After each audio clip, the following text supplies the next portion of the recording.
Bem-vindos à Soma dos Dias, um podcast do Negócios. Eu sou o Hugo Neutel. Neste episódio, os primeiros resultados do projeto piloto da semana de 4 dias. Ao fim de 3 meses, 1 em cada 6 dos 1000 trabalhadores envolvidos na experiência diz que não mudaria para outra empresa por nenhum valor. Mais à frente, o que se passa afinal com a Farfetch. Comigo estão a Joana Almeida e a Carla Pedro. Esta é a Soma dos Dias. Nesta semana conhecemos os primeiros resultados do projeto piloto da semana de 4 dias. As conclusões intermédias revelam que cerca de 85% dos trabalhadores só sairiam da empresa onde estão agora para ir para uma com a semana tradicional de 5 dias se fossem ganhar mais 20%. Comigo está a jornalista Joana Almeida, que acompanha este tema. Olá, Joana. Importa primeiro recordar o contexto. Como é que surge este projeto piloto para quem já se esqueceu desta medida que já tem algum tempo? Bem, a semana de 4 dias já foi testada em vários países. No caso português, o projeto piloto começou a ser preparado em 2022, arrancou este ano, no início de junho, e terminou agora no mês de novembro.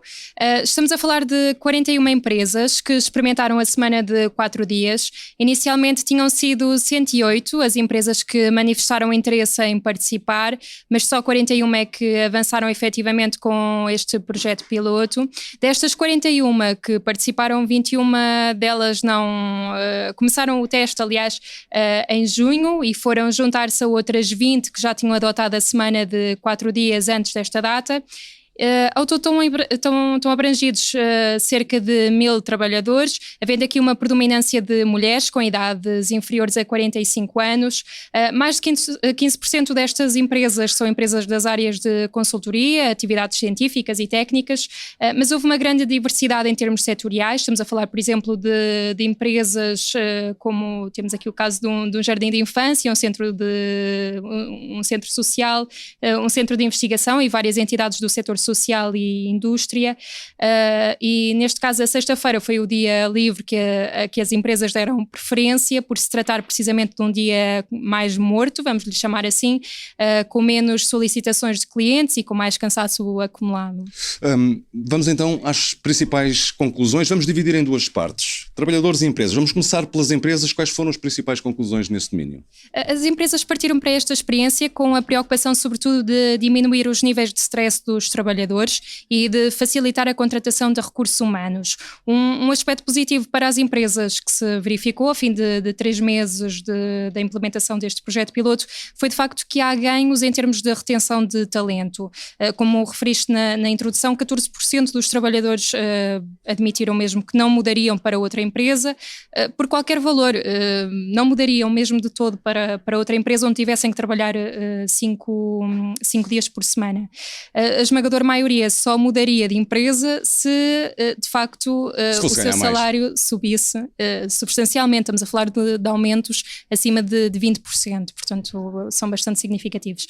Além disso, as empresas relatam que tiveram que fazer algumas mudanças organizacionais. As reuniões, por exemplo, passaram a ser mais curtas e as pausas prolongadas para café ou almoço deixaram de ser uma realidade nessas empresas. E do ponto de vista dos trabalhadores, quais foram então as principais conclusões a que se chegaram nestes 3 meses de experiência do projeto piloto?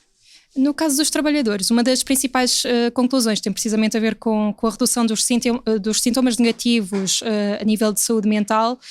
Os níveis de ansiedade entre os trabalhadores diminuíram cerca de 21%. As insónias e outros problemas relacionados com o sono reduziram-se em 19%. Portanto, houve aqui uma redução bastante significativa dos níveis de exaustão devido ao trabalho. Houve também uma melhoria na conciliação entre o trabalho e a vida pessoal, vida familiar. Além disso, verificou-se também um aumento significativo da satisfação geral dos trabalhadores com a vida, com a sua situação financeira, com o uso do seu tempo livre e com o próprio trabalho. Um dado interessante, por exemplo, é que os trabalhadores que não faziam exercício físico caiu de cerca de 30% para cerca de metade, estamos a falar de 14,5%. Ou seja, os que fazem exercício físico duplicou o número, podemos dizer assim. Exatamente. A maior parte dos trabalhadores passaram também a ter mais tempo para estar com a família, com os amigos, para ir ao cinema, ir ao teatro, ou mesmo para ter momentos de autocuidado, como descansar.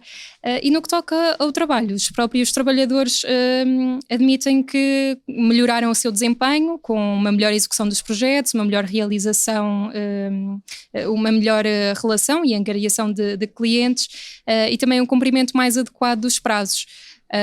E dizem ainda que a sua criatividade melhorou por terem mais um dia para descanso. Portanto, uma aceitação positiva, de uma forma geral, uma aceitação positiva por parte dos trabalhadores. Agora, também interessa perceber quando olhamos para o futuro, o que é que podemos antever para estas empresas? Será que a semana dos 4 dias se vai tornar definitiva, se vai mesmo em frente?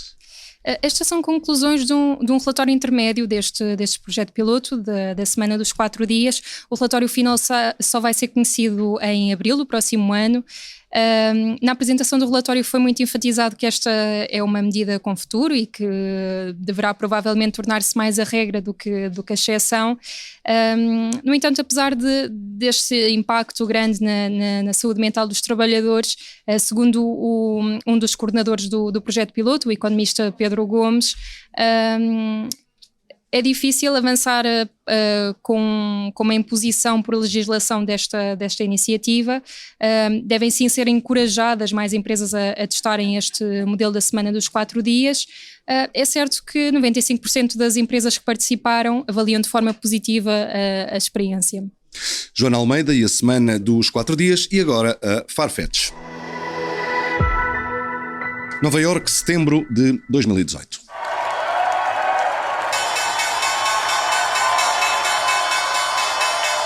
It's a great day for the team.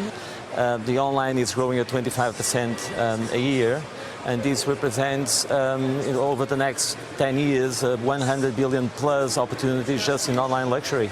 And that's what we're going to go for. Escutámos José Neves, o CEO da Farfetch, no dia em que a empresa lançou o seu IPO na Bolsa Norte-Americana. José Neves a mostrar otimismo, na altura, quanto ao futuro da empresa, que já foi um unicórnio, e do mercado também onde ela atua. Mas 5 anos depois, tudo parece em risco. Comigo está a Carla Pedro.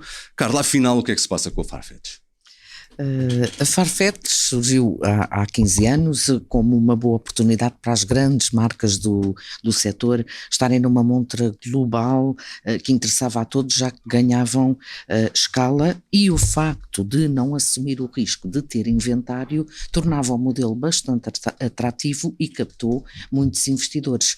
Tornou-se o primeiro unicórnio de origem portuguesa. 10 anos depois estava a entrar na Bolsa de Nova Iorque, tudo corria sobre rodas e, entretanto, as coisas começam a mudar. Apesar de não ter lucros, o caminho era a subir. Entretanto, nos últimos anos, embarcou numa estratégia de diversificação com a compra de marcas e licenças para distribuir, e desviou-se um pouco do modelo original de ser uma plataforma tecnológica para a indústria da moda. Entretanto, a tendência de consumo também começou a mudar. O abrandamento da procura por produtos de luxo na China e nos Estados Unidos, que são 2 dos seus principais mercados, complicaram estes esforços da Farfetch para se tornar rentável, e ao mesmo tempo há quem considere que o seu modelo simples inicial se tornou demasiado complexo. A acalmia da febre das compras que seguiu à pandemia também está a atingir as empresas europeias do luxo, e a Farfetch tem sido a mais afetada. Isto acontece numa altura em que as grandes marcas procuram um maior controlo da distribuição dos seus produtos. Estão a apostar mais em lojas próprias, uma estratégia que visa evitar grandes descontos com que terceiros acenam, como a Farfetch, para atraírem compradores. Ultimamente a Farfetch tem apresentado descontos que vão até 45%, mas cada vez mais os pesos pesados da moda, como a Chanel, a Hermès, a Louis Vuitton... As marcas de luxo não gostam de estar associadas a esse tipo de... Não, querem controlar cada vez mais todos os aspectos da venda dos seus produtos, e estão a reduzir o número de retalhistas terceiros que os podem vender porque não querem que os seus produtos tenham preços muito baixos. Agora, nós sabemos uma coisa, é que os mercados costumam reagir de imediato a tudo o que acontece nas empresas, sobretudo quando há sinais de alguma dificuldade. Neste caso, Carla, em relação à Farfetch, como é que os mercados têm reagido? O que é que tem acontecido? Tem estado a reagir mal, tudo isto tem afetado, tem levado a alguma desconfiança do mercado perante a Farfetch, e no final de novembro surge a informação de que a empresa poderá estar a pensar sair de bolsa, fez logo cair imenso as ações, em 2 horas perderam metade do valor, e isso ainda trouxe mais incerteza ao mercado e volatilidade. Neste momento, no acumulado do ano, cai em 83%. O preço das ações. Nessa mesma altura, a empresa decidiu anunciar o adiamento da apresentação de contas do 3º trimestre. O que é sempre um sinal preocupante para os investidores. Exatamente. Consideram que há uma falta de clareza sobre a atual situação da empresa. A Moody's se coloca em território de lixo. Tudo isto tem estado a contribuir para uma queda muito maior.